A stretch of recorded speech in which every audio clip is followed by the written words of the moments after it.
இப்போ எதுக்கு நாய் மாதிரி மோப்பு பிடிச்சிட்டு இருக்க? கதை பூட்டிட்டு உள்ள என்ன பண்ற? தம் தானே அடிச்சிட்டு இருந்த. இல்ல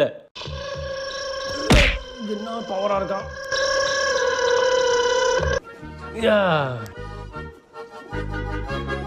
தம் ஸ்மெல் மறக்க தானே கொத்தமல்லியை சாப்பிடுற. இப்போ எதுக்கு இப்படி உட்கார்ந்துட்டு இருக்க? நான் இவ்வளவு வாட்டி தம் அடிக்க மாட்டேன்னு சொல்லியும் எவ்வளவு ஒரு கோல் மூட்டையாண்டி சொல்லிட்டு எனக்கு காலைல இருந்து ராத்திரி சந்தேகப்பட்டு இருக்க. நீ ஊர் உலகத்தை யாருன்னா சந்தேகப்படலாடி, நீ எப்படி சந்தேகப்படுற? நீ எப்படி சிகரெட் அடிக்க சொல்ற? சத்யா என்னது சத்யாவா? சத்தியமா தம் அடிக்க பழக்கம் இல்லடி எனக்கு. இனிமே நான் எவ்வளவு சொன்னாலும் நீ நம்ப போறது இல்ல. இல்லங்க, இப்படி எல்லாம் பேசாதீங்க. இனிமே நான் யார் சொன்னாலும் நம்ப மாட்டேன். ஐம் சாரி, என்ன மன்னிச்சிடுங்க. என்னக்கா இந்த பக்கம்? என் புருஷனை ரொம்ப சந்தேகப்பட்டு கஷ்டப்படுத்திட்டேன். அதனால தான் கோவிலுக்கு வந்து பரிகாரம் பண்ணலான்னு வந்தேன்.